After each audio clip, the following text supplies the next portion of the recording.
Todos estamos dando início a mais uma sessão ordinária na 10ª turma. Eu indago aos colegas se há alguma objeção com relação aos termos da ata da sessão anterior. Não havendo objeção, fica aprovado a unanimidade na íntegra. Passo a palavra agora ao ilustre secretário, doutor Guilherme, para o pregão na forma regimental de sustentação oral. Bom dia, obrigado. Não temos inscrição para sustentação oral na pauta física. Ah, ótimo. Então vai ser PJE. Passamos ao PJE, sala da relatoria da excelentíssima desembargadora, doutora Thaisa Maria Macena de Lima. Temos uma preferência regimental nela, no processo número 5 da pauta.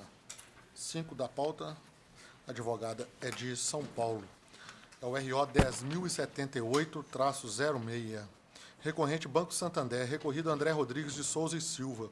Doutora Ana Carolina Mendes Pimenta está inscrito para sustentação pelo recorrente reclamado. 5 da pauta. Bom dia. Bom dia. Doutora, só um minutinho. É o 10.078. Exato. E a doutora está por quem? Santander. Ok. Com a palavra, a desembargadora Thaisa, relatora.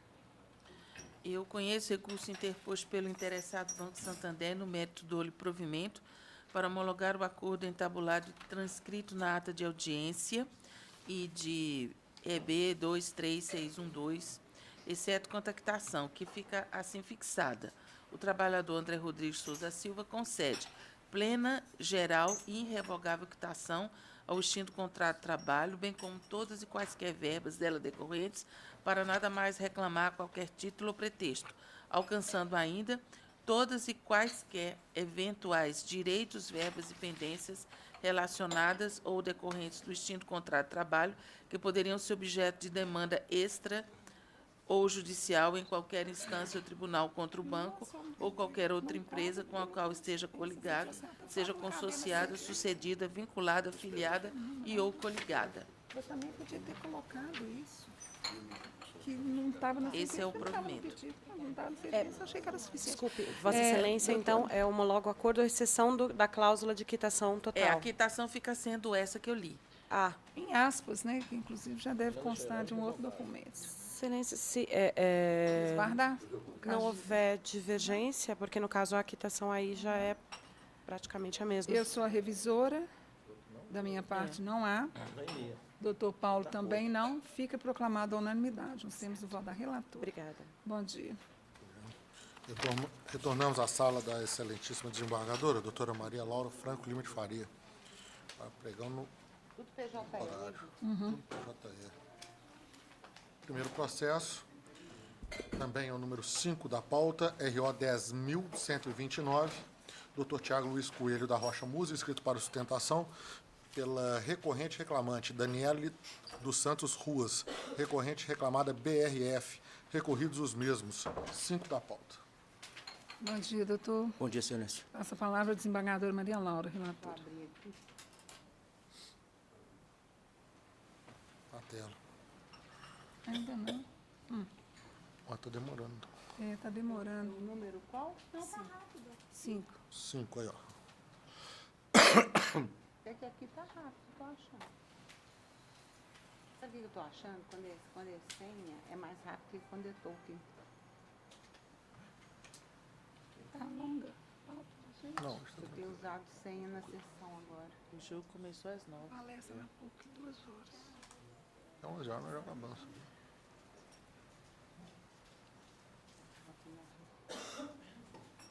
Chegar no fim. Uma perto da semana passada, né, doutor? Teste O full. doutor está por quem? Reclamante.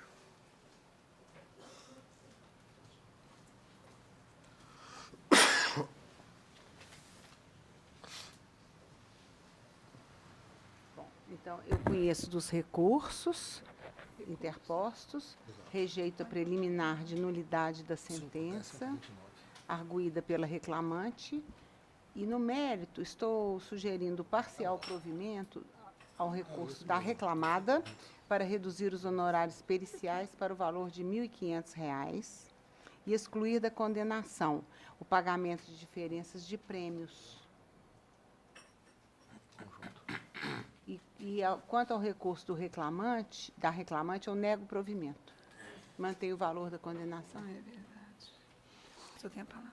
Excelentíssima desembargadora, presidente dessa colegiada da turma, ilustres desembargadores que acompanham, ilustres membros do parquê, senhores servidores, demais colegas presentes. O primeiro ponto que gostaria de trazer à consideração de vossas excelências é da existência extreme de dúvidas de uma cláusula, de uma condição, um óbice malicioso trazido pelos artigos 127, 28 e 29 do Código Civil, que a respeitável sentença bem conheceu, é uma matéria conhecida da Corte que a proposta de Sua Excelência, pelo que eu entendi, pretende excluir. O caso, desembargadores, é um caso da BR Foods, em que se estabelecia uma meta no mês, dava dia 22, 23, a meta que estava estabelecida para o mês era majorada.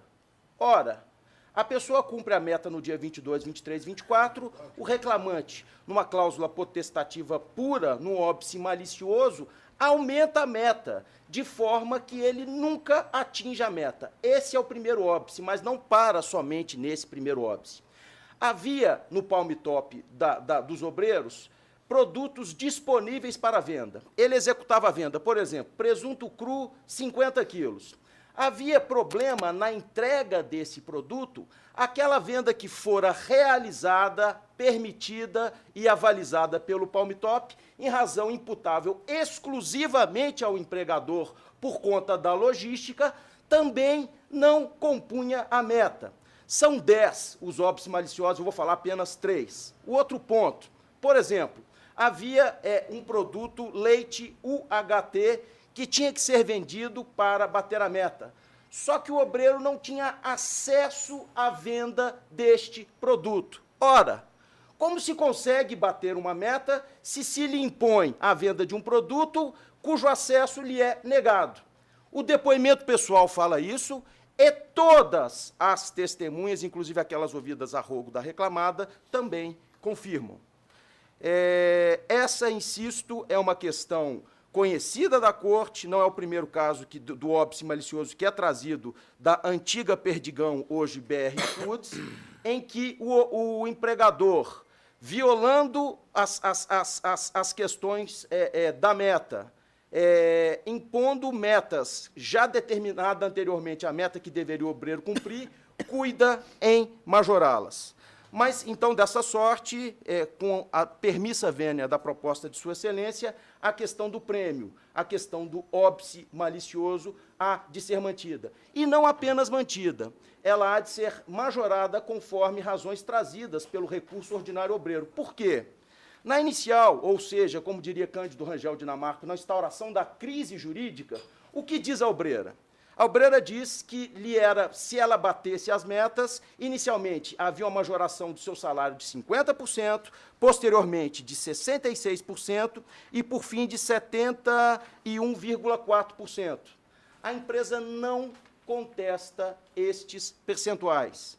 Mesmo não tendo a empresa contestado esses percentuais, a respeitável sentença invectivada fala, pelas máximas comuns, arbitra esse percentual em 30%. Ora, se isso nem faz parte da descontestação, se isso não é um ponto duvidoso de fato ou direito, ou seja, pelo princípio da distrição, se isso sequer questão superada a questão e comprovado a sobeja a existência de óbice malicioso, há de se imputar os percentuais não impugnados da peça inicial. Então, pretende, nesse primeiro tópico, a obreira que seja não apenas mantida a respeitável sentença invectivada por claro óbice malicioso, mas como também majorada e elastecida a condenação.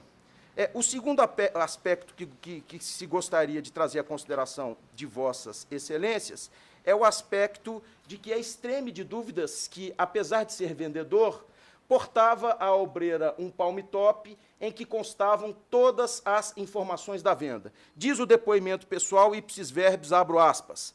No palm top constava o horário da efetivação dos pedidos, que no palm top também constava o cliente, a localidade, a quantidade e o tipo de produtos vendidos, que a reclamante tinha que cumprir uma rota pré-estabelecida, que era fornecido celular à reclamante, que tinha que permanecer com o mesmo ligado no horário de expediente de 7 às 17. Havia, além disso, uma reunião no início e ao término das jornadas. A respeitável sentença condenou ao pagamento das horas extras, mas não condena no pagamento do intervalo intrajornada. E por que ela o faz? Uma das testemunhas ouvidas a rogo da própria obreira diz: eu atendia em torno de 25 clientes, e a obreira só atendia entre 7 e 10. Só que se esquece, com a devida vênia à respeitável sentença, que aquela testemunha ouvida atendia a clientes de pequeno porte, enquanto a autora atendia clientes de grande porte. E, nesse sentido, cite-se o próprio depoimento dela, que o depoente visitava cerca de 25 clientes por dia e tinha que almoçar em 15 minutos para cumprir o roteiro. E os clientes pequenos demandavam menos tempo de atendimento que os clientes maiores, que a reclamante atendia aos seguintes clientes de grande porte: supermercados BH e EPA. Ora, uma pessoa que atende uma pequena venda, uma pequena padaria, de curial sabença que ela pode atender a mais clientes dentro da jornada dela. Agora, uma pessoa que atenda a clientes como supermercados BH e EPA, é dedutível que ela vá atender a menos clientes e talvez faça, inclusive, uma jornada superior àquela que atende 20, 25 clientes. Então, nesse aspecto, pretende a obreira que, reconhecido como, conforme a respeitável sentença reconheceu, o óbice malicioso, conforme os fatos aqui descritos e narrados no processo, não apenas fique limitado àquilo que a respeitável sentença disse, ou seja, do pagamento mensal de 30%, mas como também se reconheça aquilo que foi posto na inicial e não impugnado especificamente, e que também se reconheça o não gozo do intervalo intrajornada. Justiça. Ô, presidente, do exame da prova aqui, eu não vi esse fato tão incisivo sustentado da tribuna, mesmo porque ele recebia um valor bem considerável de atingimento de metas todo mês. Mas a sustentação oral está tão incisiva que eu acho que eu prefiro rever essa prova. E eu queria a gravação lá no gabinete, viu? Da sustentação. Eu ia pedir vista. A partir de amanhã. Então, eu vou pedir adiamento para a próxima semana, mas você manda a gravação para mim, por favor, porque eu quero examinar a prova de acordo com a sustentação oral. Porque, pelo meu exame da prova aqui, a situação é outra. Mas eu vou rever. Verdade, tinha sentença que fala sobre uma confissão da reclamada, no aspecto de não ter apresentado relatório, tem uns detalhinhos aqui. Aumento no fim do mês. Fica adiado, portanto. Eu também vou ter vista. Deixa eu anotar esse número dos próximos. Agora eu quero a gravação. Viu? Próximo. Pois não, excelência. O seguinte é o número 18 da pauta. É meu? Ainda, sala da relatoria, doutora Maria Laura, 18 da pauta, é o RO 10.702. RO 10.702, a doutora Gabriela Guimarães Alves da Silva. Está inscrita para sustentação pela recorrente reclamante Graciele Pereira Oliveira. Recorrente reclamado, Banco do Brasil S.A., recorridos os mesmos. 18. Bom dia, doutora. Bom dia, doutores. Passa a palavra à doutora, desembargadora doutora Maria Laura.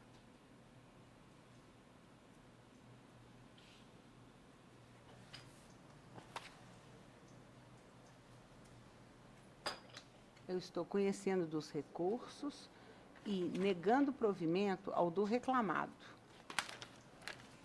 dando provimento ao do reclamante, parcial provimento ao do reclamante, para condenar o reclamado ao pagamento de 1 hora extra diária nos dias em que a jornada tiver extrapolado 6 horas, considerando-se a tolerância do parágrafo 1º do artigo 58 da CLT e sem que tenha ocorrido o regular registro do intervalo mínimo de 1 hora, conforme se apurar nos espelhos de ponto, mais reflexos em repousos, inclusive sábados e feriados. 13º, férias mais 1/3 e fundo de garantia, devendo ser observado o divisor 180 e a súmula 264 do TST. B, deferir 15 minutos extras previstos no artigo 384, no dia em que o trabalho em sobrejornada ocorrer a partir de 15 minutos, conforme se apurados os cartões de ponto, devendo ser observados ainda os mesmos reflexos e parâmetros já definidos para as demais horas extras. Deferir honorários advocatícios assistenciais fixados em 15% do valor da condenação, observada a OJ 348 da SDI 1 do TST. E declaro a natureza indenizatória das parcelas, que eu discrimino aqui, e fixo o valor das custas em 160, calculado sobre o valor fixado para condenação em 8.000 pelo reclamado. A divergência? A senhora está pelo reclamante? Estou pela reclamante, É. pela Graciele. Ela está querendo deixar só para falar se tiver divergência? Não, eu vou querer sustentar dos outros pontos também. Não, então então só para falar. Pode falar? Fala. Primeiramente, eu queria pugnar pela nulidade desse regime de compensação de horas extras, porque, segundo a súmula 85 do TST, dispõe que quando você presta com habitualidade a jornada, né, acaba que descaracteriza esse acordo de compensação. E nós trouxemos também no recurso os documentos de ID 038-7962, que teve 2 meses praticamente subsequentes que a recorrente prestou 40 horas extras no mês e no outro mês 30 horas extras e tão pouco houve compensação, nem o pagamento dessa jornada que extrapolou. Eu também queria pugnar pela reforma da sentença quanto à quebra de caixa que foi paga pela recorrente, porque o banco não comprovou dolo ou culpa quando ela ocupava o cargo de caixa e o ônus, né, do negócio é do empresário. Então, é inviável atribuir isso à recorrente, que pague diferenças do caixa, sendo que não ficou comprovado dolo ou culpa.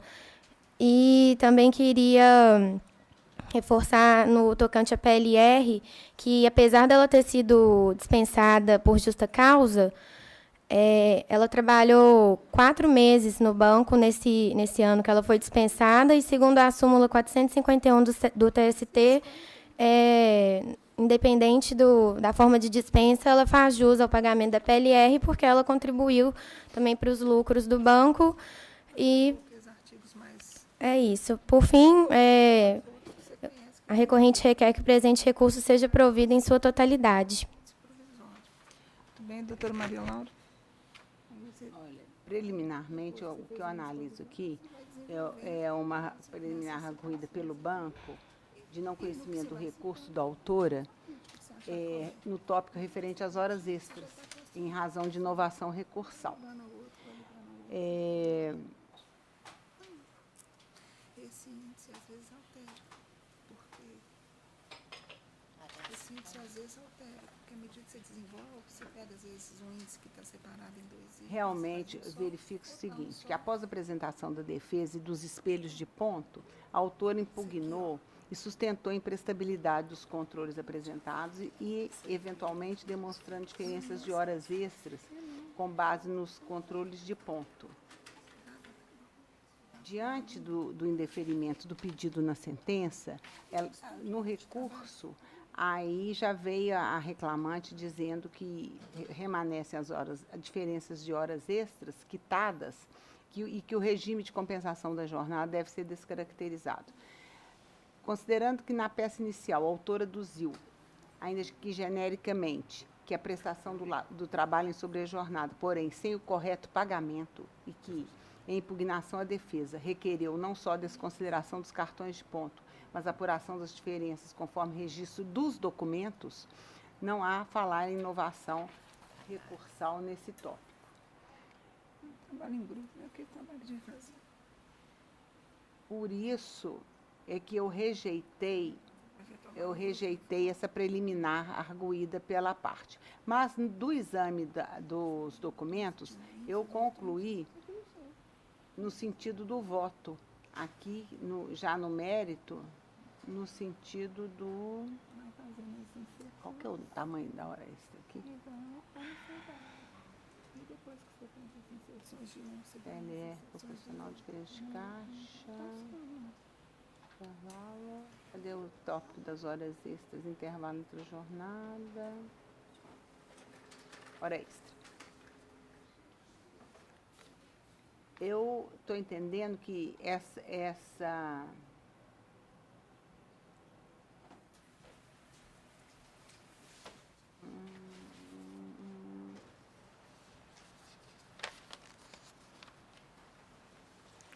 na verdade, o que se verifica aqui, os cartões de ponto apresentados pelo reclamado não registram a adoção de sistema de compensação. Então, por isso, não há falar em aplicação da súmula 85. Estou conferindo validade aos controles de ponto, entendendo que as supostas diferenças apuradas em janeiro e março de 2014 tem prova do pagamento dessas horas extras, nos documentos aqui que eu aponto. Eu falo do documento aqui, do mês, o cartão de ponto mês de janeiro, que registra 40 horas extras, e, do mesmo modo, o cartão de março também, que registra 30 horas extras, e a prova do pagamento dessas. Então, continuo... a despeito da sustentação oral, continuo entendendo que não houve demonstração das diferenças registradas e quitadas pelo reclamado. Por esse motivo que eu estou desprovendo recurso nessa matéria de horas extras. Viu? Doutora Thaísa? Eu acompanho. Eu também. Não houve prova, nem por amostragem dessas diferenças de horas extras registradas e quitadas. Fica, portanto, a unanimidade nos termos do voto da desembargadora Maria Laura, à exceção de um único tópico em que eu divijo, que é com relação ao recurso da reclamada nos honorários advocatícios, que eu tenho uma outra visão sobre a aplicação de direito intertemporal. Então, só esse registro aí, por favor. Obrigada. Bom dia, doutora. Próximo. Seguinte é o número 24 da pauta, é o RO 11.177-58. A doutora Luísa Oliveira Mascarenhas Cansado está inscrito para sustentação oral pelo recorrente e reclamante Indalécio Pereira de Alvarenga, recorrente reclamado Itaú Unibanco, recorridos os mesmos. 24 da pauta. 24? Bom dia, doutora. Bom dia. Passo a palavra à desembargadora Maria Laura. Ela tem outro processo depois também, tá? Pode passar para ela.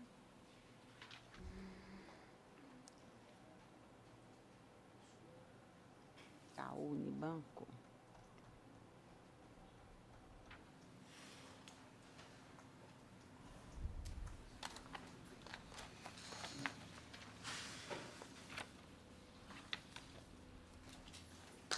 Qual que é o dele? O dele. Rejeito preliminar de não conhecimento do recurso do reclamado, arguída pelo autor. E conheço do recurso. Conheço também do recurso do reclamante. Quanto ao mérito, estou dando provimento parcial ao recurso do banco para declarar a prescrição total da pretensão relativa à gratificação semestral. B. Excluir da condenação o pagamento de indenização por danos morais pela ausência de equipamento de segurança na agência de Campo Belo.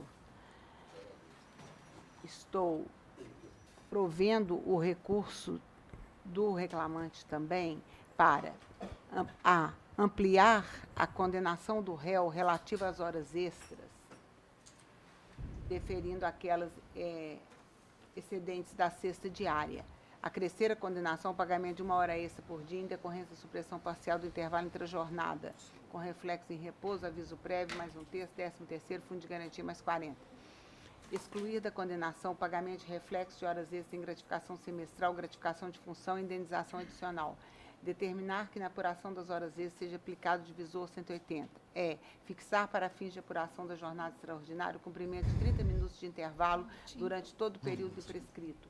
F. Declarar nula a dispensa imotivada do reclamante e condenar o réu a reintegrá-lo no mesmo cargo antes desempenhado e a pagar-lhe as parcelas salariais vencidas e vincendas, desde a rescisão contratual até a efetiva reintegração, observadas as mesmas condições contratuais, inclusive quanto à remuneração e os benefícios convencionais, ficando autorizada a compensação dos valores pagos a título de verbas rescisórias. G.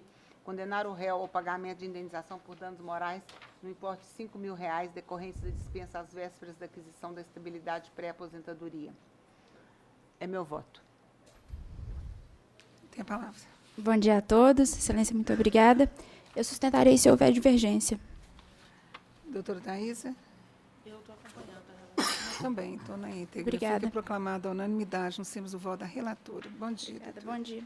Eu acredito que o Doutora próximo é meu. Luísa. Ah, é verdade, falou. Essa está inscrita também no processo número 27 da pauta, é o RO 11.590-16. Escrita pela recorrente reclamante Aparecida Geralda de Oliveira Vilaça. Recorrente reclamado Itaú Unibanco S.A. Recorridos os mesmos. 27. 27. Vamos à conclusão do voto. Esquece o que eu escrevi, que bobagem. A É, senhora faz, porque eu a sempre senhora faço faz. a conclusão separada. Depois eu pra não consegui facilitar. localizar, preocupa não. Desculpa aí.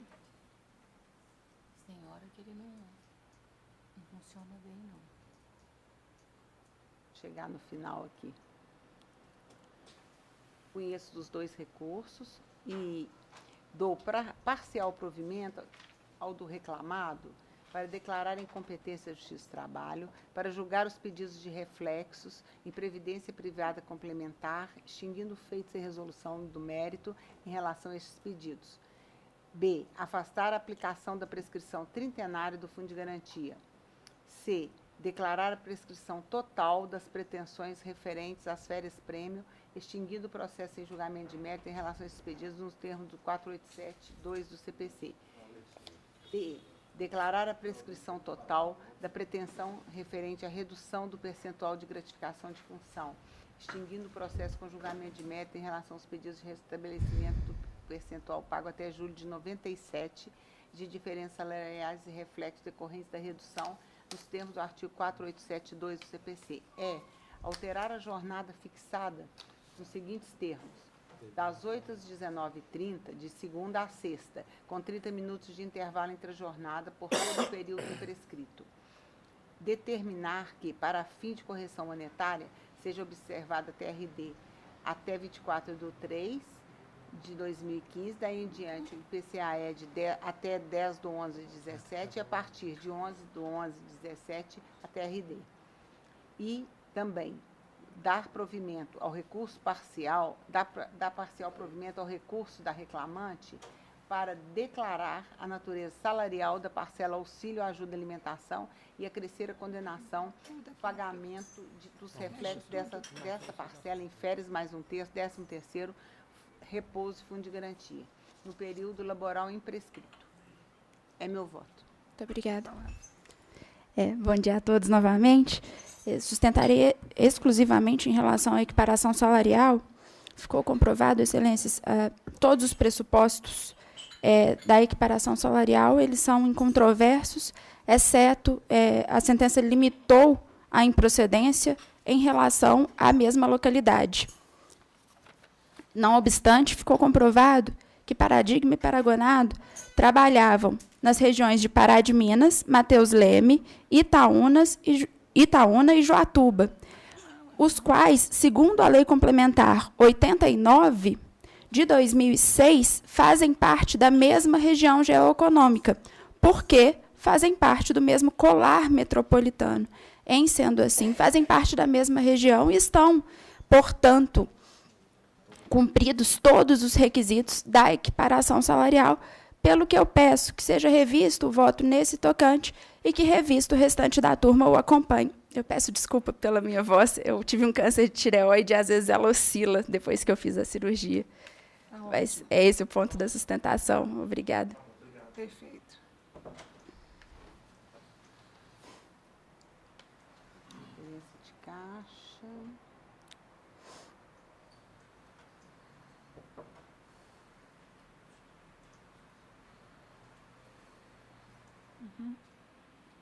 Nem estou achando isso aqui no voto. Está no item 3. 3? Do recurso da reclamante.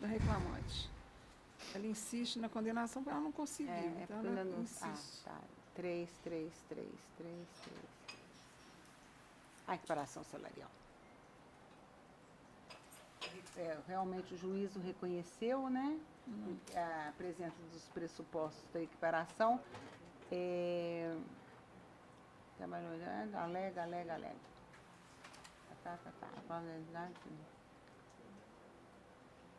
Enfim, a pretensão era de reconhecimento da equiparação com os paradigmas Cássio e Ricássio, né, com observação da majoração salarial mais benéfica, e com o paradigma Ozanam. Ele foi indeferido e os indicados, porque trabalhava em localidades distintas. Tá onde descrevo todos, paradigma admitido durante o período prescrito, era gerente operacional, trabalhando apenas em Divinópolis, paradigma Ricássio, trabalhou em Divinópolis até 31/5, Belo Horizonte tal. Mesma legislação. Acho que o problema aí é da territorialidade mesmo. É, eu acho quando que o autor não se aceita Divinópolis como região do tal colar metropolitano, e quando esse tal de Ricássio vai para Belo Horizonte, o autor sai de Belo Horizonte e vai para outro lugar. Foi exatamente por isso, identidade de localidade. É igual da primeira. Aí eu mantenho o voto desse sentido. Está tudo aqui explicadinho.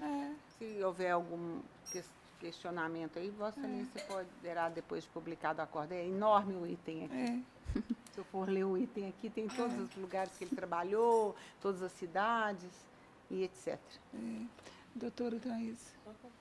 Também é o problema de não haver mesmo circunscrição geográfica ou região metropolitana na coincidência temporal do exercício de funções entre o reclamante e os paradigmas. Mesmo fundamentos da primeira instância, está perfeito. Eu vou concordar também com toda a vênia de sua sustentação e fica, portanto, proclamada a unanimidade nos termos do voto da relatora. Muito obrigada, bom dia. Está ótima a sua voz, viu? Às vezes ela fica pior, às vezes ela aumenta, diminui. Está linda, está linda, está ótimo. Um abraço. Tchau, bom dia. Fique com Deus. Próximo. Encerrada a sala da relatoria, doutora Maria Laura. Ficamos com a pena. Eu só interferi para te ajudar, porque está enorme, porque a senhora está procurando. Nesses votos gigantes, por isso que eu gosto de votos grandes. A gente também, quando não está na pressão, né? Porque a gente não está na pressão. Agora, eu vou evitar falar o que for para confirmar a sentença. Pode ir, doutor Paulo, doutor Luiz. Doutor Tiago Musi, ficamos com um processo pendente dele. Sala da relatoria da excelentíssima desembargadora, doutora Rosemary de Oliveira Pires. Processo número 36 da pauta, é o RO 12.311. Recorrente Benedita Márcia Correia Portesã, recorrido Banco Santander. Doutor Tiago, pela recorrente reclamante. Bom dia, doutor Tiago. Bom dia, excelência. Doutor Tiago, pelo que eu vejo aqui, o seu pedido era de dois aspectos. Afastar a prescrição total. Pretende receber participação dos lucros resultados. Há uma alegação de prescrição, total na primeira instância, e a questão da justiça gratuita. Meu voto não vai ser favorável, sim ou não. Eu concluo que eu devo conhecer apenas parcialmente o recurso interposto, a exceção do item 2, mérito por ausência de fundamentação. No mérito, eu nego provimento. Ou seja, eu não conheço aquele tema da participação, da prescrição, porque eu entendi que seu recurso não ataca essa fundamentação da primeira instância. Revolve a matéria meritória da participação, diz que houve improcedência, mas não faz a análise específica dos fundamentos pelos quais se foi determinada a prescrição da primeira instância. Só para esclarecer, para colaborar aí pelo menos direcionar melhor a sua sustentação. O senhor tem a palavra. Excelentíssima desembargadora, presidente dessa colenda da turma, ilustres desembargadores que acompanham. Bom, se bem entendi, a proposta de sua excelência relatora é por ausência de dialeticidade, não conhecer do recurso ordinário obreiro.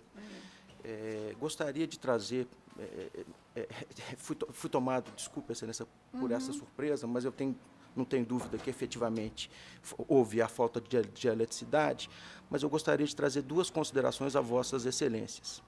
A primeira delas, bem sabemos que a prescrição é uma matéria, salvo engano, desde 20 de maio de 2011, de conhecimento ex officio. Então, se conhece da prescrição de ofício, pode-se, e a consideração que eu trago a vossas excelências, e me desculpe já de adiantado o neologismo, desconhecer dessa prescrição. Foi apresentado a todos um memorial em que se trazem os fundamentos, e confesso que foi eu que fiz o memorial e não me atentei, pela boa-fé instrumental, àquilo que foi posto no recurso ordinário, e cuidadosa que só a presidente relatora, certamente eu não vou sustentar, infirmar os fundamentos de que vale Vossa Excelência, mas são dois esses os fundamentos. A matéria que, portanto, é uma matéria de prescrição, é uma matéria oponível de ofício e, portanto, se se pode conhecer da prescrição de ofício, pode deixar de conhecer da prescrição de ofício. E, pelo que eu bem entendi, e sempre com o norte da boa-fé instrumental, inovando a tese, se bem entendi, da dialeticidade, e eu não vou infirmar aqui da tribuna a proposta de Sua Excelência, eu gostaria de trazer à consideração de Vossas Excelências alguns aspectos, inovando, pelo que eu bem entendi, a tese do recurso ordinário. Essa é uma matéria conhecida da Corte, da PLR dos banespianos. Qual é o caso e a matéria de fundo? Norma adjunta ao contrato de trabalho, quando do ingresso desses banespianos no banco, havia previsão estatutária do pagamento também aos aposentados na participação nos lucros e resultados. Essa norma adjunta está infensa à alteração subsequente e ulterior, e o que se pede é a aplicação, ao invés da súmula 294, da súmula 327 do TST. E trago a consideração de Vossas Excelências, julgados da doutora Rosemary 96347/2014, em que, na mesma matéria da sexta turma, Abdon, Costa Lima e Banco Santander Brasil S.A., Sua Excelência diz, abro aspas, prescrição total e parcial omissis, e conclui, entretanto, como bem observado pelo douto juiz sentenciante, a demanda não versa sobre complementação de aposentadoria, mas apenas de pagamento de PLR, relativo ao ano de 2013, o que de plano afasta a aplicação da súmula 326. Além disso, é importante observar que o fundamento pedido é exatamente a alegação de que a gratificação semestral paga aos empregados aposentados tratava, em verdade, de PLR, ora postulada, não se tratando de critério jamais pago, a atrair a aplicação dessa súmula, omissis, e conclui Sua Excelência. Assim, diante da nova negativa do reclamado em cumprir o regulamento empresarial, que teria incorporado aos contratos de trabalho dos reclamantes, novamente eles buscam, em juízo, o pagamento da verba referente ao exercício de 2013. Outros julgados, também no mesmo sentido, da mesma relatoria, 1582/2013-018, sexta turma, em que se aplica a súmula, se afasta a aplicação da súmula 326, e também julgados da desembargadora Thaisa Maria Macena de Lima, também no mesmo sentido. Então, o que se roga é que, se tratando de uma matéria de ofício, em que talvez não tenha se usado a melhor técnica da dialeticidade, mas, enfim, em que existe uma devolutividade ampla a essa corte, é que se supere esse óbice instrumental e se dê provimento ao recurso obreiro. Justiça. Muito bem, doutor.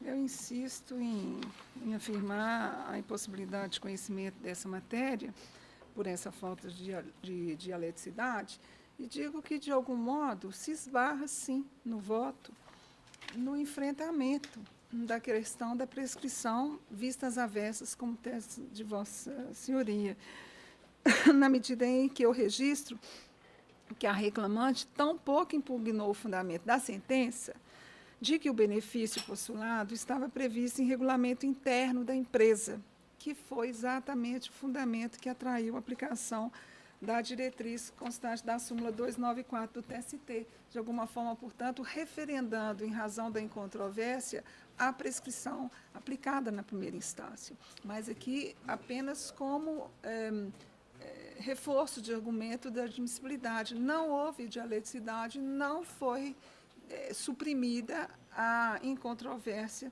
no que tange ao fundamento dessa verba, né, a origem dessa verba regulamentar. No que se refere à justiça gratuita, que eu também neguei provimento, foi exatamente por causa da questão do direito intertemporal, na medida que a ação foi proposta em 20/12/2017. E, no caso, não é possível pela análise daqui do teto da Previdência e tal, e do que a autora recebia, conceder o benefício postulado.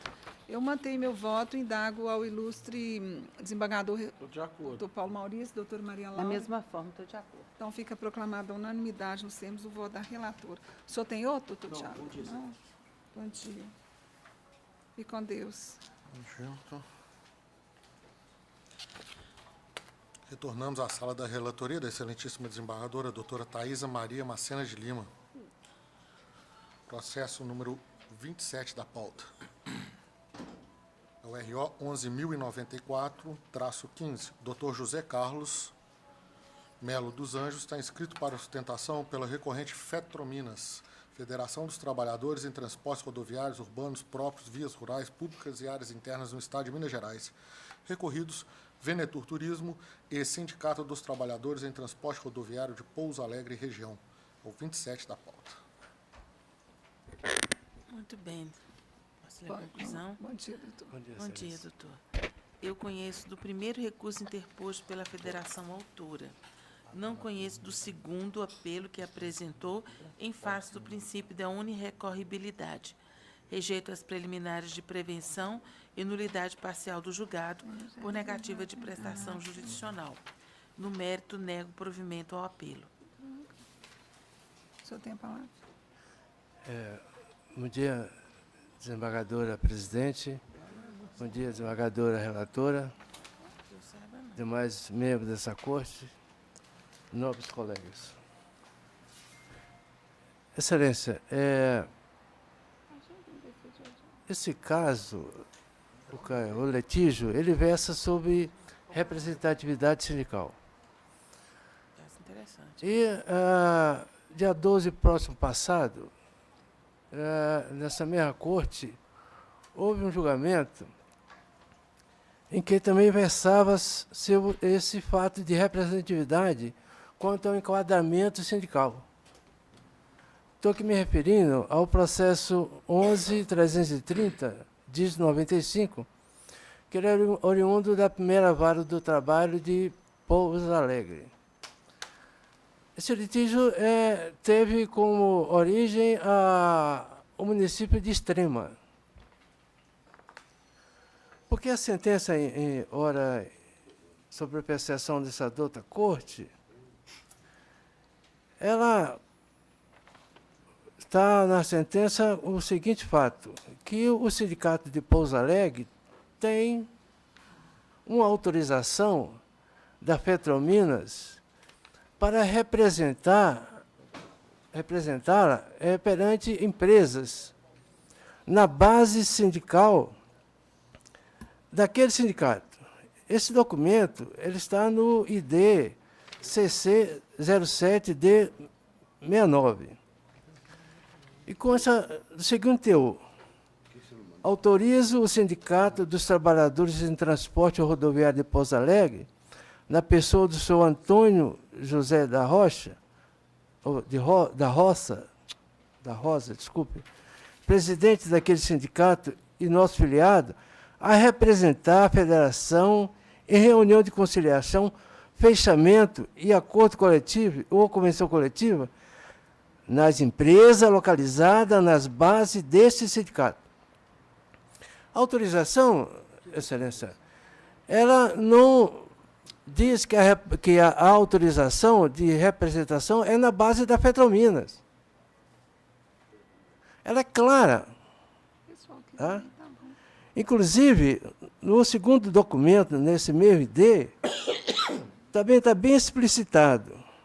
Comunicamos que, tão logo seja autorizado o pleito pelo Ministério do Trabalho e Emprego, o sindicato em referência, no caso de Pouso Alegre, o Sindicato dos Trabalhadores de Transporte Rodoviário de Pouso Alegre, que é afiliado à federação, passará a ser detentor das bases abaixo. E nessas bases abaixo, que está no documento 2, constam o município de Paraisópolis, local onde os trabalhadores empregados da primeira recorrida exerciam labor. Nesse mesmo documento, consta também inserido o município de Extrema, onde o recurso passado do processo 11.330, que reconheceu que a representatividade do sindicato de Pouso Alegre não abrangia aquelas municipalidades, aí fica um conflito.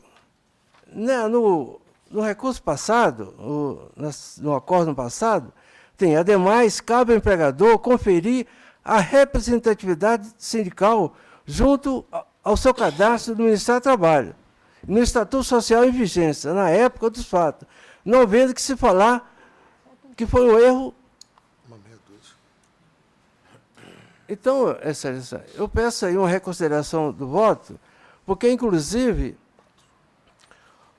os instrumentos coletivos que a recorrida, a primeira recorrida, se ela cessou para aplicar no município de Paraisópolis, não foi assinado pelo sindicato patronal, nem por ele próprio.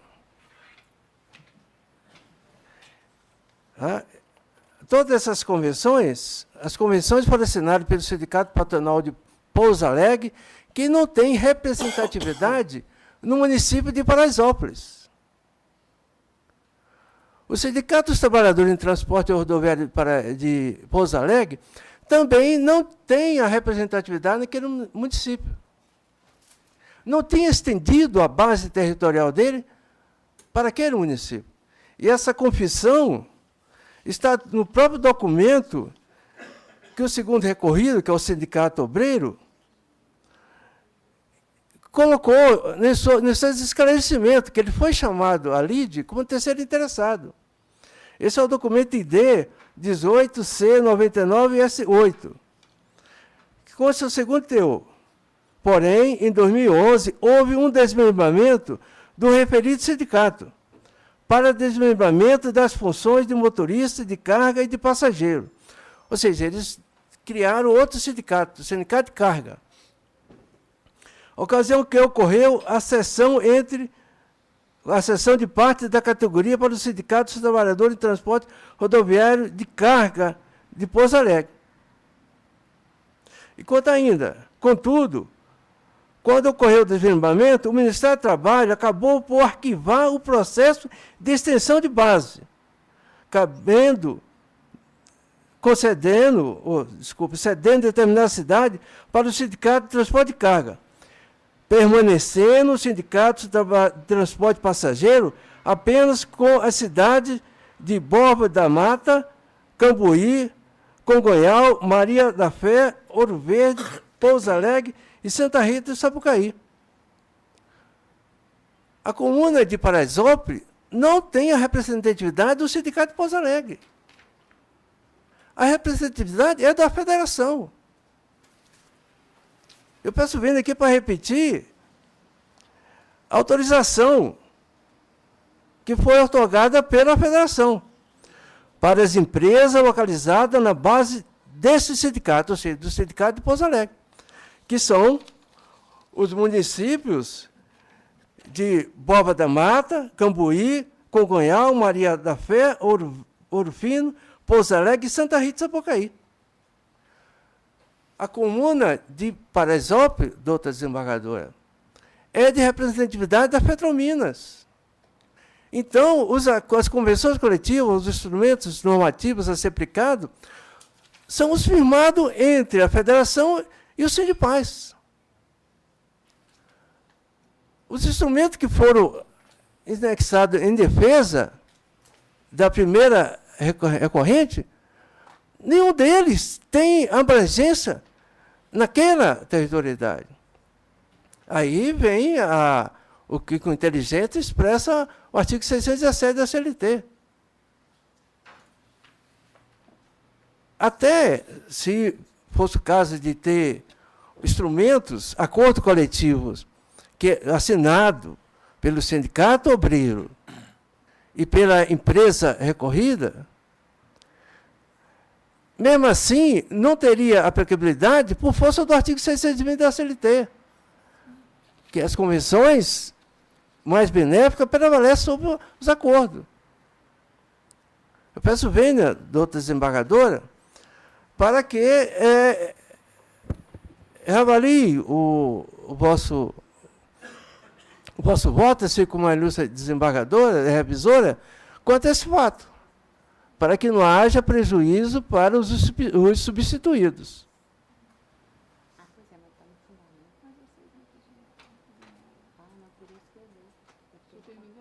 Sim, senhoras. Doutora Thais. Esse processo realmente é atípico, eu nunca vi. Porque o que é que acontece? A federação, até o depoimento da proposta da federação, autorizou o Sindicato dos Trabalhadores em Transportes Rodoviários de Pouso Alegre ampliar sua base. Isso é depoimento dela. De fato, autorizou o Sindicato dos Trabalhadores de Transporte Rodoviário de Pouso Alegre ampliar sua base, até porque não tem condições de dar uma boa assistência aos membros da categoria. Porém, tal sindicato não realizou o desmembramento até a presente idade e, por tal motivo, foi pressionado pelo Ministério Público do Trabalho a assumir a representação das cidades cujo desmembramento se trata, em especial a cidade de Paraisópolis.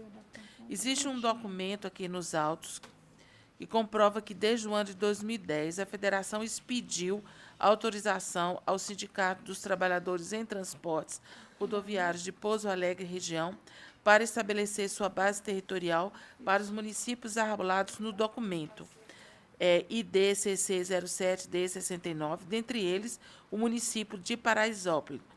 Em transferência de tais poderes, foi expressamente confirmada pela preposta. Então, a atuação desse sindicato não se deu por uma simples usurpação de uma base territorial.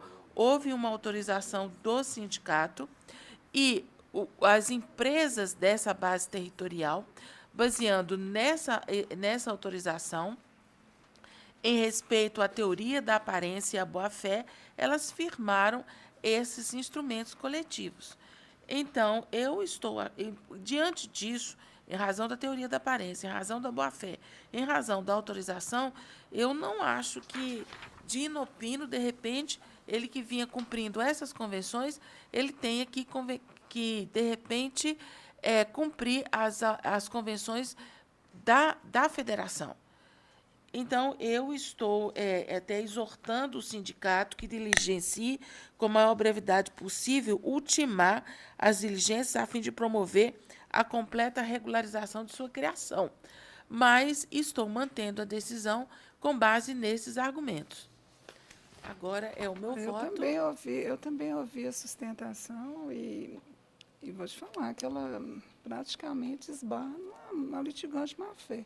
Evidente que a federação deu a permissão, o doutor disse que não, mas deu a permissão, nós demos a permissão para funcionar na base territorial dela própria. Que sentido teria isso?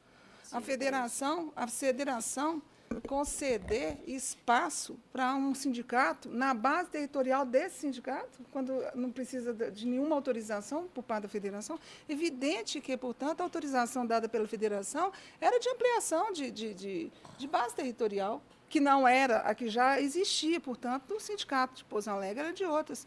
E tem aqui manifestação de que já havia, inclusive, ocorrendo rescisões, homologações de rescisão na base territorial ampliada. Quer dizer, a federação concede, depois ela não quer conceder. Fez a senhora muito bem, doutora, de dizer para o sindicato diligenciar e promover a completa regularização de sua criação, porque essa situação está criando insegurança jurídica. Eu, sinceramente, esse caso seria até de litigante má-fé, mas, enfim, eu vou acompanhar a Vossa Excelência, não concordo de jeito nenhum com essa sustentação. Doutor Paulo Maurício. Eu acho interessante, eu acho que aqui a federação não tinha nem autoridade para conceder nada, com devida vênia. Mas ela deixou expressa que, mesmo se tivesse alguma, ela estava sendo transferida para quem tem a capacidade, legitimidade total de agir como vem agindo durante anos e anos. Data máxima vênia.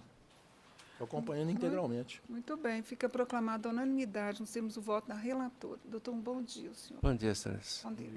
Meus respeitos. Nós também. Nós também. Próximo. É o processo número 34 da pauta, ainda a relatoria da doutora Thaisa, RO 11.513-08. Dr. José Ronaldo Boaventura está inscrito para sustentação pelo recorrente reclamante Wellington Rogério de Castro. Recorrente reclamado, Banco Santander do Brasil S.A., recorridos os mesmos. 34 da pauta. Da Thaisa? Sim. Bom dia, doutor. Bom dia, senhora. Passa a palavra à relatora.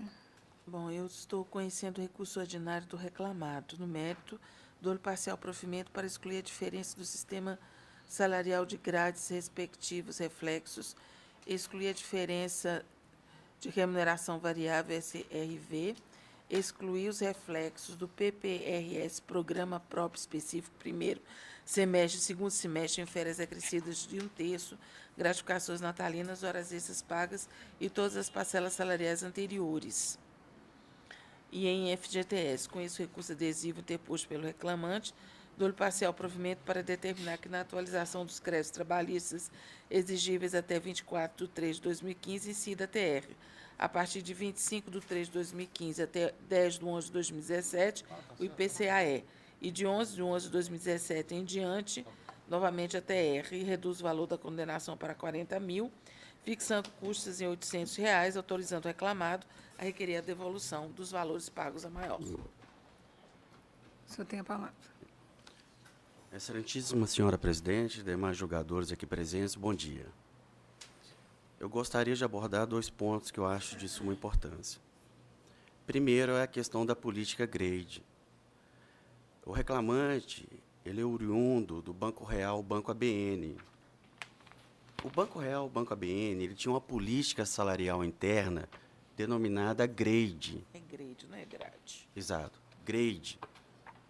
O banco alega, Santander, que essa política grade ela foi extinta e criada uma nova política denominada níveis salariais, e que o reclamante não faz jus a essa política porque não preencheu os requisitos para ter essa majoração salarial. Então, na verdade, o banco alega prescrição. Eu já fiz várias sustentações orais a respeito da política grade no que se refere a essa prescrição. Entretanto, eu acho que eu estava sentado ali na poltrona e li atentamente a sentença da doutora Gisele. Eu acho que a solução das coisas, às vezes, é mais simples do que a gente imagina. Ela foi muito feliz na sentença dela. Ela disse o seguinte: o reclamante era elegível à política grade, na época do Banco Real, Banco ABN. Não existem nos autos provas da extinção dessa política grade, nem da adesão do reclamante à nova política denominada de níveis salariais. Logo, a política de grade ainda existe no banco. E se ela ainda existe no banco, não justifica ao banco reclamado não juntar aos autos os documentos necessários para se saber se ele estava ou não elegível a essa majoração salarial. E o banco não juntou essa documentação. Logo, ele faz jus a essa política. Pede-se, por isso, data vênia do voto da relatora, a reforma da sentença neste particular. E no que se refere à equiparação salarial, o pedido de equiparação salarial na inicial, ele é bastante claro. A equiparação salarial foi no cargo de coordenador de atendimento. Tanto o reclamante quanto os paradigmas passaram a ser coordenadores de atendimento em 2010. Isso está incontroverso. A defesa do banco reclamado, ela é clara. A juíza de primeira instância, quando ela diz que o reclamante, em seu depoimento, não soube afirmar as atividades dos paradigmas, o reclamante disse isso quando ele exercia o cargo de caixa, supervisor, procurador. Mas nós não pedimos equiparação salarial quando o reclamante exercia essas funções, que foi na década de 90. Nós pedimos a equiparação salarial quando ele passou a exercer as funções de coordenador de atendimento. E todos passaram a ser coordenador de atendimento em 2010. E um outro fato que a juíza não deu equiparação salarial foi porque não deu credibilidade à nossa testemunha por não ter trabalhado efetivamente com os paradigmas. Entendeu que a nossa testemunha foi um elemento de dúvida e não de certeza, porque a nossa testemunha disse que trabalhou com os paradigmas, eventualmente, em trabalhos esporádicos. Mas vejam bem, olha a defesa do banco. O banco ele não impugna a identidade funcional, até porque nem poderia. A nomenclatura dos cargos são iguais. O banco ele se atém aos fatores impeditivos e modificativos da equiparação salarial. E se Vossa Excelência me permite, senhora relatora, no dia da audiência, o advogado do banco foi muito perspicaz. Ele perguntou assim para o reclamante se as funções de supervisor e procurador eram as mesmas de coordenador de atendimento. O meu cliente disse, não eram. Essa pergunta do procurador do banco foi no sentido que, se ele dissesse que era igual, teria mais de 2 anos na função. É essa a defesa do banco. Ele se atém ao passado dos paradigmas. E não no momento em que eles passaram a ser coordenador de atendimento. Porque todos foram coordenador de atendimento. E o que o coordenador de atendimento faz? Atendimento e dá suporte na área operacional, é o que as testemunhas disseram. Por isso, peço vênia ao voto da relatora e a reforma da sentença para que desse as diferenças salariais pelo grade e os seus reflexos daí decorrentes e a equiparação salarial. Obrigado. Bom, primeiro, eu não apliquei, com relação ao grade, não apliquei prescrição total e nem considerei que houve mudança para outra política salarial. O que eu considerei aqui é que não havia obrigatoriedade de aumento ou promoção dentro da grade. Esse era um critério, a grade ela visava orientar o gestor. O primeiro critério para a concessão era a própria decisão do gestor, se é conveniente ou não a concessão desses aumentos ou dessas promoções, e, a partir dessa decisão, é que entrariam os critérios objetivos da grade. E é por isso que eu estou excluindo, porque eu acho que não havia a obrigatoriedade, como existe, por exemplo, num plano de carreira, porque aí tem que ser observado rigorosamente. E a questão da equiparação salarial, foram 2 os motivos pelos quais eu confirmei a decisão. O primeiro é o depoimento de uma testemunha que diz que só esporadicamente realmente tinha contato com esses paradigmas e, consequentemente, não poderia dizer sobre a identidade funcional deles. E o segundo foi, no que diz respeito ao modelo Hilton René, e essa mesma testemunha falou que havia uma diferença no que diz respeito à movimentação da agência, porque havia um que trabalhava numa cidade considerada polo e poderia, então, haver um movimento maior. Então, foram esses os 2 argumentos que eu estou confirmando a equiparação salarial. Pela ordem, é uma questão de fato, eu poderia me manifestar? Esse critério que Vossa Excelência informou a respeito da movimentação salarial, dessa política salarial interna, que Vossa Excelência baseou, não é do grade, sim do níveis salariais. O do grade, o banco não juntou a documentação. A única documentação que tem a respeito do grade foi a que o reclamante juntou. Ele juntou do níveis salariais. Por isso que a juíza ela não deu a prescrição. Quando chegou em junho de 2009, o banco, no entendimento dele, extinguiu o grade e criou uma nova, o níveis salariais. Ele junta do níveis, mas ele não junta mais do grade. A única coisa que tem do grade foi a planilha que o reclamante juntou. E na do reclamante, o único requisito para a majoração vertical são avaliações semestrais. E o banco não juntou essas avaliações. Então, doutor, peço vênia. O senhor pode questionar, mas a análise que eu fiz foi essa. Eu analisei o histórico funcional dela dentro da grade e cheguei a essa conclusão. Doutor Paulo Maurício, estou pedindo vista. Estou pedindo vista. E vai ser bom que nós vamos rever, inclusive, essa questão dos limites da defesa, no sentido de que não tinha falado em identidade e depois, através de uma pergunta torta na sua colocação, teria conduzido para conseguir o fato impeditivo e modificativo. Vamos, então fazer o adiamento semana que vem. Muito obrigado. Obrigado, senhor. Bom dia.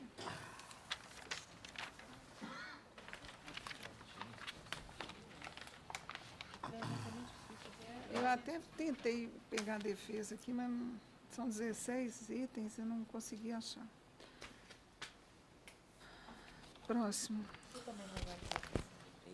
Vamos olhar.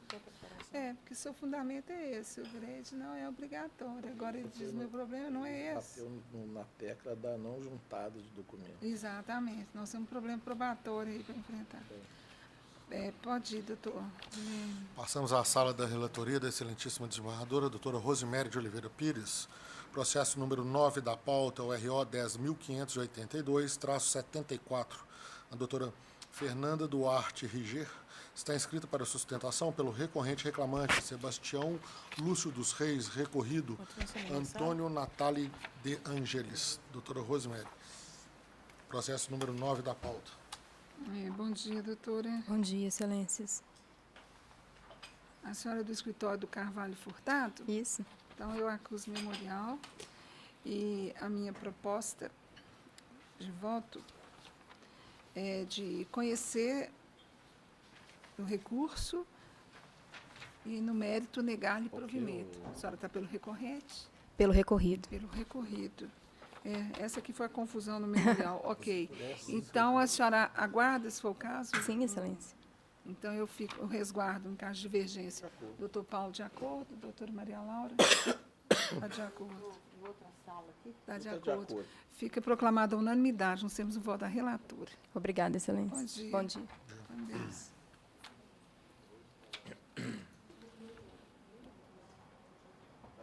Não colocou, não. É porque a face não me indica quem que é. Eu só olhei a face rapidinho, de jeito nenhum.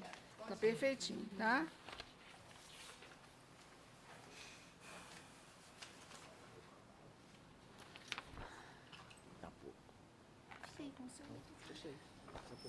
Próximo.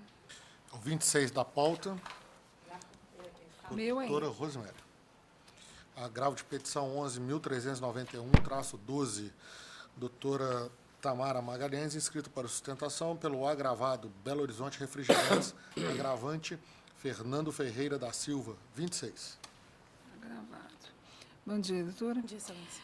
A minha proposta é de conhecer do recurso interposto pelo exequente e dar provimento ao agravo de petição para determinar o prosseguimento da execução nesta especializada, nessa justiça, podendo a exequente requerer as medidas que entender cabíveis em desfavor dos sócios da agravada e das empresas de seu grupo econômico que não estejam abrangidas pela liminar concedida pelo STJ no conflito de competência, cujo número aqui é citado.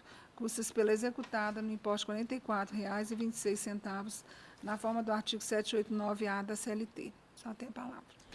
Queria dar bom dia a todos os componentes desta turma e queria salientar que não existe nos autos incidente de desconsideração da personalidade jurídica, não existe nesses autos nenhuma indicação de empresa integrante do grupo econômico.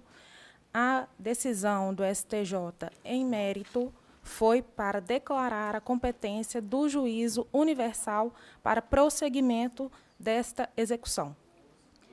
Por quê? Porque a Belo Horizonte Refrigerantes é a única executada. Ela está em recuperação judicial e, inclusive, o juízo universal, no dia 29 de maio, determinou a prorrogação da suspensão do prazo de execução, o stay period.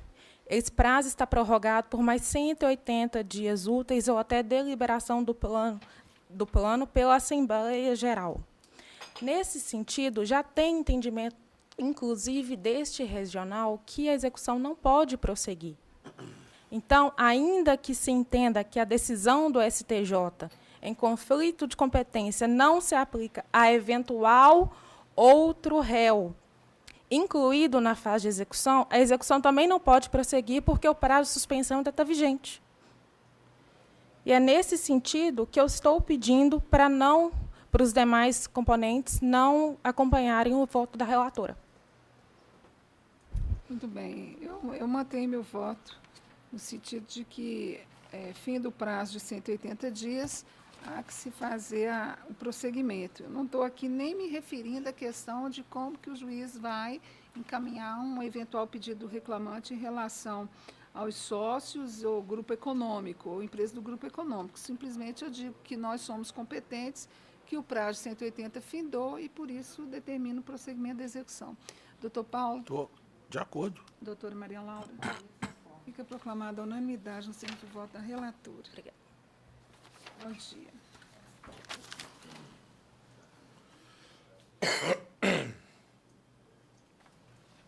Próximo. Processo número 27 da pauta, RO 11.568-12. Dr. Albert Antônio Mendes Xavier está inscrito para sustentação oral pela recorrente reclamada MGS Minas Gerais Administração e Serviços. Recorrido, reclamante José Gonçalves Mendes, 27. Muito bem. Bom dia, doutor.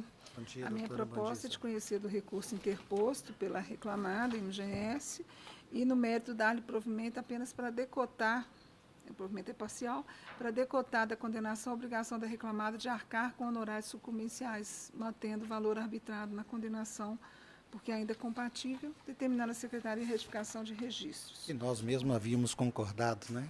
Nós havíamos concordado com a decotação dos honorários. Sei. Ok, sem divergência, excelência. O senhor não tem interesse em sustentar nada, então? Como a senhora está provendo só nesse aspecto, não é isso? Exatamente. A menos para decotar os honorários e que nós já concordávamos com isso. Exato. Doutor Paulo? Estou de acordo. Doutora Maria Laura? Também não há divergência. Fica proclamada a unanimidade no termos de voto da relatora. Obrigado. Bom dia. Bom dia. Próximo. 27 já foi. 31 não está. 14. Passamos a duas sustentações, inscrições realizadas na data de hoje. O primeiro deles é o número 12 da pauta. RO 10.741-16.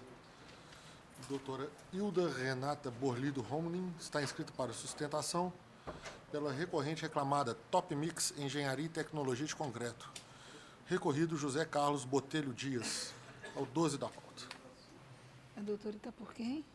Pela Top Mix. Que é a Recorrente. Bom dia. Bom dia. Minha proposta é de conhecer do recurso ordinário interposto pela reclamada, no mérito dar-lhe provimento parcial para declarar a natureza indenizatória do prêmio PROD Experme e absolver a reclamada das condenações ao pagamento adicional de insalubridade, seus consectários e de reflexo de prêmios. O valor da condenação fica reduzido para 15 mil, com custas também reduzidas para R$300 pela reclamada, a quem se autoriza a devolução das custas. E só. A senhora tem a palavra. Senhora desembargadora presidente, relatora, eu venho sustentar aqui em questão, só em questão, então, a cesta básica. Foi deferida a parcela cesta básica ao autor sob o fundamento de que ele trabalhava em obra, em canteiro de obra.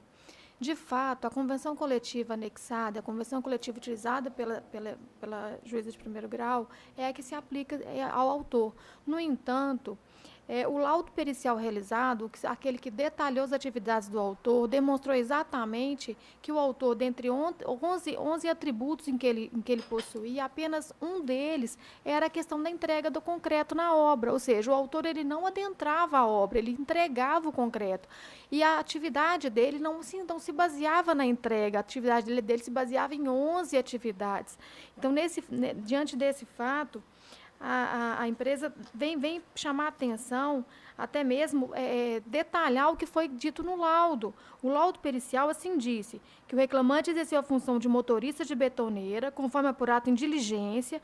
Suas atividades consistiam em conduzir caminhão tipo betoneira, manipulando os comandos da marcha e direção, posicionar o veríssimo sobre o silo, correia transportadora de concreto, ou seja, atividades, as duas primeiras realizadas dentro do pátio da empresa, posicionar o veículo sob o silo dentro do pátio, realizar a dosagem do concreto, realizado dentro do pátio, transportar e entregar o concreto, esse sim realizado na obra. E mais 6 atividades que eram realizadas dentro do pátio. Ou seja, o autor ele não era um trabalhador de canteiro de obra, o autor não se portava como um trabalhador de canteiro de obra, o autor não se vestia como um trabalhador de canteiro de obra. Mais detalhadamente, em questão de período de trabalho, das horas trabalhadas, menos de 20% dessa jornada era dentro da obra, porque ele só entregava, ele não adentrava ao canteiro de obra. Tá? Então, diante desses fatos, ou seja, a diligência pericial foi aquela que foi até a empresa, que foi até as obras, foi aquela que apurou de fato as atividades do autor, foi a que apurou de fato o que ele realizava. O autor entregar o concreto não faz prova de que ele era um trabalhador de obra, de canteiro de obra. Trabalhador de canteiro de obra é aquele trabalhador que adentra a obra e ali faz todo o seu a fazer. Não aquele que apenas faz a entrega, ou seja, ele é um funcionário de um cliente da obra. Né? A obra, ela pede o concreto, tá? Ali ela tem os seus pedreiros, tem os seus mestres de obra, ela pede o concreto. Então, o fornecimento, sim, é feito por uma empresa terceirizada, que, nesse caso, é a reclamada. Então, ou seja, o autor aqui, ele é aquela pessoa que vai ali e faz uma entrega, como um entregador de correio, como um entregador de qualquer outra situação. Então, nesse caso, falar que ele era um trabalhador de canteiro de obra não procede. O laudo pericial é muito detalhado nesse sentido. Então, diante desses fatos, arrepede a modificação exatamente devido a ter sido a atividade dele detalhada e não constar ali a atividade em canteiro de obra. Ok. Bom, eu mantenho meu posicionamento no entendimento da cláusula, tal como o juiz de primeiro grau, apesar da cláusula falar em canteiro de obra, e inclui o motorista, eu não vi com expressa fixação de que teria que ser um motorista que atua como motorista dentro do canteiro de obra. Ele vai ao canteiro de obra, ele atua no canteiro de obra. Embora não fique a jornada toda, é muito, é pouco, isso não está na cláusula fazendo esse tipo de exclusão. Ele pertence à base territorial do sindicato conveniente, daí porque eu entendi como juiz de primeiro grau e mantive a condenação. Doutor Paulo? Eu estou até olhando o laudo aqui de novo. Só um minutinho, por favor. Uhum.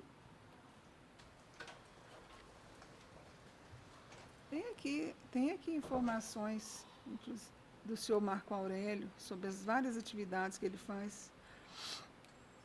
Limpeza de bica do caminhão, tem um monte de coisa.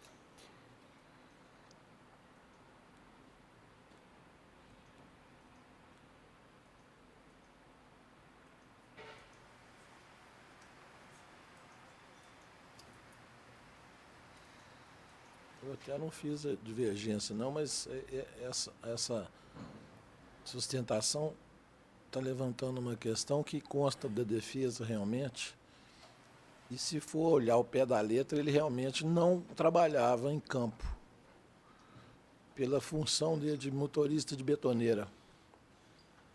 Conduzia caminhão, posicionava o veículo sobre o silo, ele realizava dosagem do concreto, transportava e entregava o concreto, realizava inspeção e vistoria, conferia nota fiscal, verificava a rota, checklist do veículo, conduzia até a bomba de abastecimento e realizava a lavagem de cabine, balão e rodas de veículo, verificava a documentação. Então, em princípio, eu estaria votando com Vossa Excelência, mas eu vou acompanhar aqui esse fundamento da advogada reclamada e excluir essa cesta básica. Ele não trabalhava em campo, segundo o laudo. Eu acho que eu prefiro ter vista desses autos para as próximas semanas, já que surgiu essa divergência. Fica adiado, portanto, na próxima sessão. Tá bom? Ele que número da pauta? Que número que é da pauta? 12, doutor. Só pela ordem, todos esses demais atividades são realizadas dentro da empresa. Não existe silo nem abastecimento na obra. Pois é, a divergência da gente é essa. Eu me baseei na letra da convenção. E fala canteiro de obra, inclusive motorista. E o doutor está entendendo como a senhora.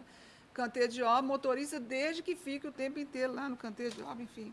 É a posição do doutor Maria Laura, vai desempatar isso aí. Um bom dia. Próximo. Só um minutinho.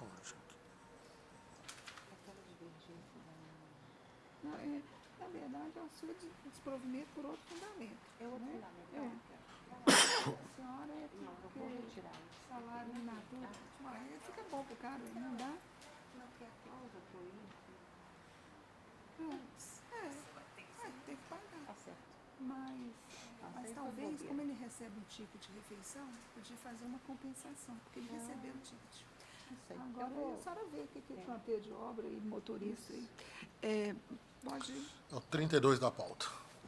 Ainda da relatoria, doutora Rosiméria de Oliveira Pires. Que número? 32 da pauta. Última sustentação, no RO 11.703-37, recorrente Adelmo Vilton Fonseca, recorrido RE Representações Limitadas. O doutor Warlen Nominato Reis está inscrito pela recorrida reclamada. Bom dia, senhora presidente. Deixa eu ver aqui, só um minutinho, agora que abriu. Não foi visto. Recorrida reclamada? Eu estou pela reclamada, excelência. Que é recorrida, né? Recorrida, no caso. Isso. Então, tá bom. Bom dia. Eu conheço do recurso do reclamante no mérito nego-lhe provimento. O senhor quer aguardar Quero os votos, eventual excelência, se tiver divergência? De acordo. Doutora Maria Laura também. Fica proclamada a unanimidade nos termos do voto da relatora. Obrigado. Bom dia a todos. Bom dia. A última sustentação oral é na sala do outro Ministério Público do Trabalho. Que número que era esse, perdão? Esse é o 32. Esse foi o 32. Tá. Qual que é o outro? Meu ainda? Sala do Ministério Público do Trabalho, a relatoria da excelentíssima desembargadora doutora Thaisa Maria Macena de Lima, inscrita para sustentação, doutora Júnia Castelar Salvager.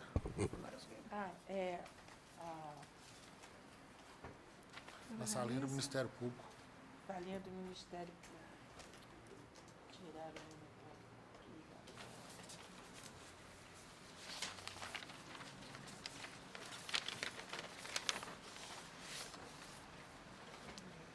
Tá bom. Põe aqui, ó, se você quiser. Tem muita coisa.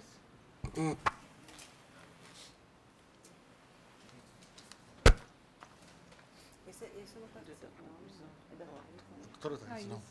Eu conheço o recurso ordinário interposto pelo Ministério Público no mérito do provimento parcial para condenar a empresa ré a abster-se de prorrogar a jornada normal de trabalho para além do limite legal de 2 horas diárias, ressalvadas as exceções legais nos termos do artigo 59, caput da CLT, bem como conceder regularmente o intervalo mínimo de 11 horas consecutivas entre 2 jornadas de trabalho, previsto no artigo 66 da CLT, sob pena de multa de R$ 5.000 por obrigação descumprida, cumulada com a multa de R$ 1.000 por empregado prejudicado, a ser revertida ao Fundo de Amparo ao Trabalhador, ou outra entidade filantrópica necessitada, indicada pelo autor.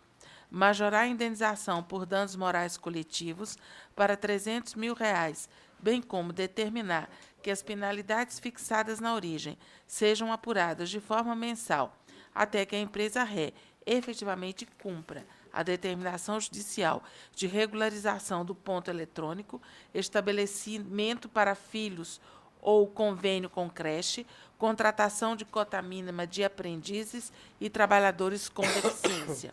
Eleva o valor da condenação para R$ 300.000, com acréscimo de R$ 4.000 nas custas processuais a serem arcadas pela empresa ré.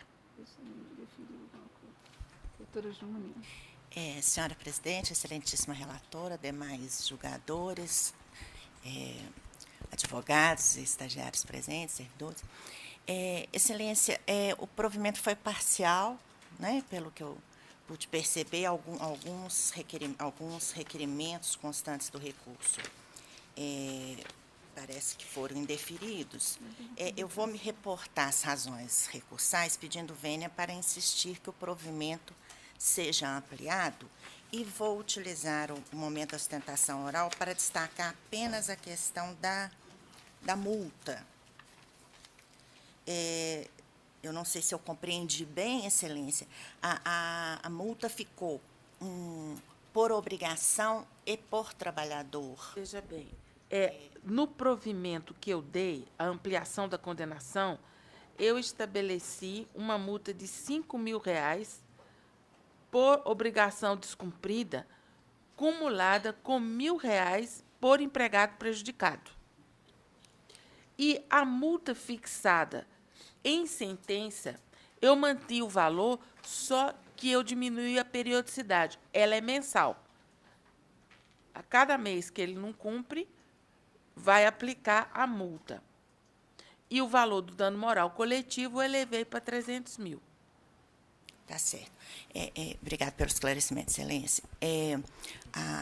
O Ministério Público entende que a forma de interpretação de Vossa Excelência já ampliou, deu um alcance bem maior do que estava na sentença, mas, a nosso ver, ainda seria necessário, com todo respeito, assegurar de uma forma maior, porque, no caso daquilo que foi reconhecido em sentença, que Vossa Excelência estaria passando para mensal, e também nas novas obrigações concedidas agora em acordo, também a obrigação seria mensal, a nosso ver, qualquer limitação da multa, da incidência de multa, ela acaba por autorizar a reiteração da conduta ilícita. Essa é a nossa preocupação. Eu já tive a oportunidade aqui em outros processos de insistir nesse ponto, porque o Ministério Público entende que todas as vezes em que houver a conduta irregular por trabalhador, seria necessária a aplicação da multa, sem nenhuma limitação, exatamente para que ela surta o efeito pretendido, que é evitar a reiteração da conduta. Porque mesmo ela passando a ser mensal, o que já melhora, claro, aquela que estava prevista na sentença, ela estabelece um limite, e esse limite permitiria, digamos assim, né, de forma indireta, que o trabalhador, naquele mês, já que ele vai pagar uma multa fixa de X, então, tanto faz a irregularidade atingir 1, 10, 20, 30, então, acaba que, não sendo essa a intenção, mas acaba possibilitando essa reiteração da conduta ilícita. Nós temos percebido isso de forma constante em vários casos, inclusive em termos de ajuste de conduta também, que o próprio Ministério Público fixou a multa dessa forma, sem se atentar para essa situação, e, na prática, fomos percebendo que essa limitação trazia uma situação favorável para aquela empresa que pretendia continuar descumprindo.